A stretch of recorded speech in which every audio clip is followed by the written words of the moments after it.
would just like to ask perhaps John to clarify one point. When he says we'll stop that in terms of the renewal of Trident, and he said it twice now, because on Sunday night in Kirkintilloch, it wasn't clear whether or not SNP, if they were in the situation where they were in the House of Commons in sufficient numbers, would the SNP bring down a Labour government that was proposing to renew Trident? I understand they would vote against it, but would you bring down a Labour government? Well, Joe, we now have something called the Parliament Act, the Fixed Term Parliament Act. So there are fixed terms for parliaments now. And the Liberal Democrats were instrumental in introducing that, as you know. So you know the idea of bringing down the government doesn't hold good the way it once did. No. Once you've established the idea of a fixed term parliament, the point is it runs its course. We will not, under any circumstances, vote for Trident. We will always oppose Trident. I cannot be more clear about that. And if Labour wants to form a government, it will have to put off, postpone, or cancel Trident.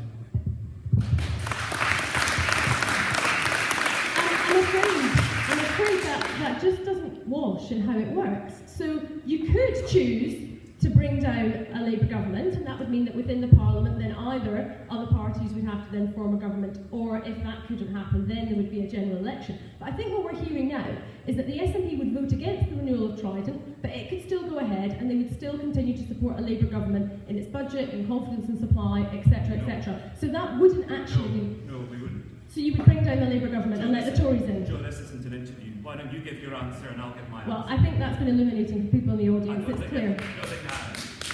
It's not clear.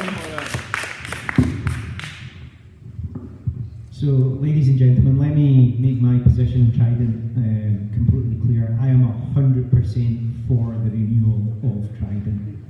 Now, for me, I'm very proud to come from a party where actually we do have disagreements about this. There are people that do not want Trident. I personally do, but it's not for me driven by, as John would suggest, a worry about the right-wing media, the right-wing tabloids in London. For me, I think about the proliferation of weapons in places like Iran, places like North Korea, and I realise that we do not know what threats we are going to encounter in the next century. John brought up the subject of cybercrime, the subject of terrorism.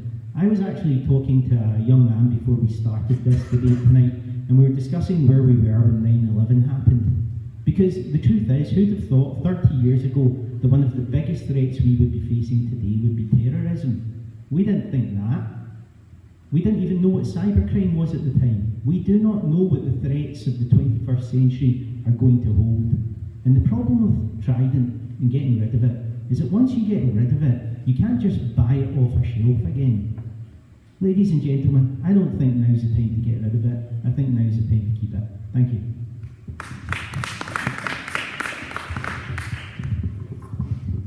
Thank you for the question, which was primarily directed at myself, and you're quite right to ask that question as a committed Christian.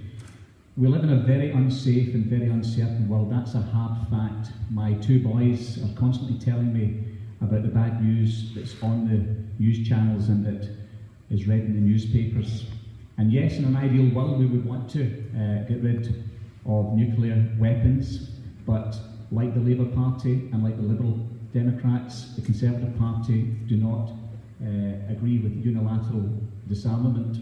And Joe is quite right about the situation in Parliament with regard to how the SNP may well be able to force a stop of Trident.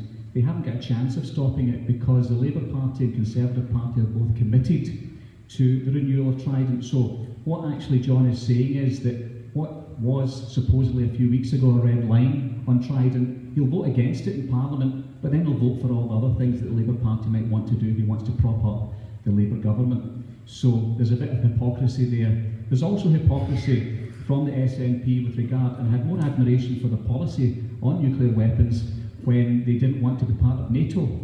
They now want to be part of NATO, which has nuclear weapons, and they don't want nuclear weapons in this country. So hypocrisy abounds. John can talk a good game about what people might want to hear, where we want to abolish and we don't want Trident. But the hard facts of this is going to go through in the House of Commons between the Conservative and the Labour government, between the Conservative and the Labour Party, whoever's in government, and the SNP will not be able to stop that, I'm afraid. So that's how we see it.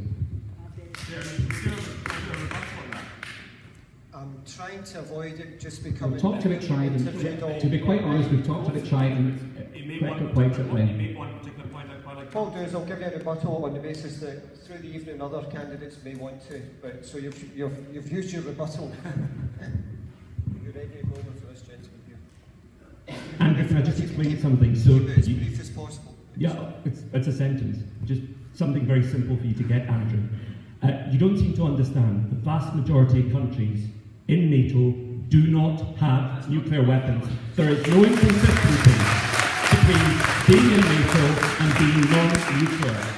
Other countries like Denmark, for example, don't have nuclear weapons. So I've got to try and get you to understand this before we finish the Hustings, okay?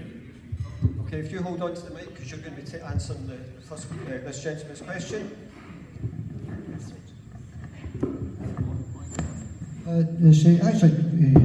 To direct a question to maybe in particular Joe Swinson or the Labour candidate, because I'm going to ask you a question of public sector pensions. That's fine. Is that okay? All the candidates. Well, they can all answer. That's fine. Not a problem at all.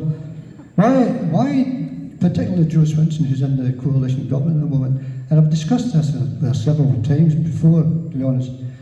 I signed up as a public sector worker under RPI, which is the higher rate of pension, and I retired 5 years ago. Now, in 2012, there was a debate brought forward by John McDonnell about a Labour backbencher from the committee. And what happened was the Labour Party, to their shame, actually rejected the motion, the opposition motion, and only 22 of them voted. The rest of the Labour Party abstained. Joe, I just wanted to ask you, what privilege has the lower rate done for anybody, particularly women now? And their average pension in the public sector is maybe £3,500. I feel very sorry for them, and I wonder why you thought it was the correct policy at that time. Okay, can I just ask people, as they're thinking about framing their question, to frame it in such a way that it's directed to all the candidates? So that's a question regarding the RPI in terms of people's pensions.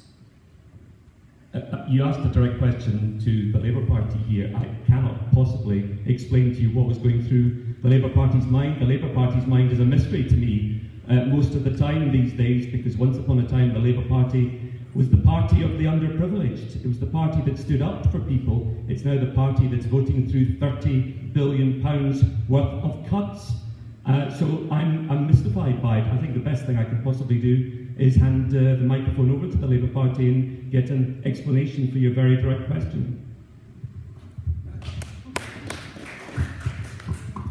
Well, Mr. Hatch, we have discussed this on various occasions, and basically the change to CPI rather than RPI for pensions was on the basis that one of the biggest differences between RPI and CPI and the way that they are calculated is whether or not rent and mortgage costs are included. And obviously for most people who are pensioners where perhaps they've already paid off their mortgage, then those are not costs that are necessarily the inflation of that is having an impact on their weekly spend. What I would say though is the sustainability of pensions is absolutely crucial. We have had to make some significant changes, but I also think that the work that Steve Webb has done, for example, on auto-enrolment, you talked about the low level of pension in the public sector. I mean, in the private sector, it is even less, and there are large numbers of people that aren't making any provision whatsoever for their old age. And actually, with auto-enrolment being brought in, that is going to cover the vast majority of people who, at the very least, it's going to be